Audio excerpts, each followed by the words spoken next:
मौजूदा समय में सोनाक्षी सिन्हा खूब सुर्खियां बटोर रही हैं और इस बार वजह उनके पति जहीर इकबाल नहीं है, बल्कि टीवी एक्टर के सबसे बड़े सितारे शक्तिमान का किरदार निभाने वाले मुकेश खन्ना हैं। और मुकेश खन्ना को सोनाक्षी सिन्हा ने धो भी दिया है। आइए चले जानते हैं कि आखिर इस कंट्रोवर्सी की क्यों शुरुआत होती है और कैसे सोनाक्षी सिन्हा ने मुकेश खन्ना को करारा जवाब दिया है। अब होता यूं है कि सोनाक्षी सिन्हा ने दिग्गज अभिनेता मुकेश खन्ना को उनके बयान के लिए जमकर फटकार लगाई है, जिसमें उन्होंने उनके पिता शत्रुघ्न सिन्हा की परवरिश पर सवाल उठाया था।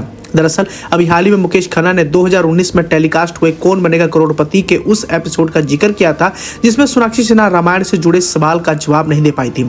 होता यूं है कि सिद्धार्थ कन्नड़ को दिए इंटरव्यू मुकेश खन्ना का कहना था कि ये सोनाक्षी की गलती नहीं है, उनके पिता की गलती है। आप अपने बच्चे को क्यों नहीं सिखाते। अब सोनाक्षी ने इंस्टाग्राम स्टोरी में मुकेश खन्ना के खिलाफ एक ओपन लेटर शेयर किया, जिसमें उन्होंने लिखा है, डियर सर मुकेश खन्ना जी, हाल ही में मैंने एक स्टेटमेंट पढ़ा।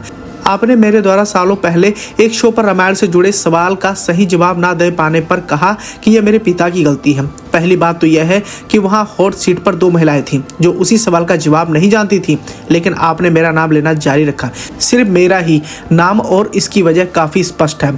सोनाक्षी का आगे इस पर यह भी लिखना था कि जी हाँ, हो सकता है कि मैं उस दिन भूल गई थी, ये इंसानी फितरत है, मैं भूल गई थी कि कौन किसके लिए संजीवनी बूटी लाया था, लेकिन आमतौर पर आप भगवान राम द्वारा सिखाए गए माफ करने और भूल के पाठ को भूल गए। अगर भगवान राम मंथरा को माफ कर सकते हैं, अगर वो कैकेयी को माफ कर सकते हैं, यहाँ तक कि अगर वो युद्ध पूरा होने के बाद रावण को भी माफ कर सकते हैं, तो जाहिर तौर पर आप इस बेहद छोटी सी बात को भी भुला सकते हैं। ऐसे में आप भी समझ सकते हैं कि सोनाक्षी सिन्हा ने कहीं ना कहीं मुकेश खन्ना को करारा जवाब दिया है। इसके साथ ही सोनाक्षी ने आखिरकार मुकेश खन्ना को करारा जवाब देते हुए लास्ट में ये भी लिखा कि आखिर में अगली बार जब आप मुझे मेरे पिता द्वारा मुझे दी गई वैल्यूज के बारे में सवाल उठाएंगे, तो प्लीज याद करें कि उन्हीं वैल्यू की वजह से आज मैंने जो कहा है वह बेहद सम्मानजनक तरीके से कहा है।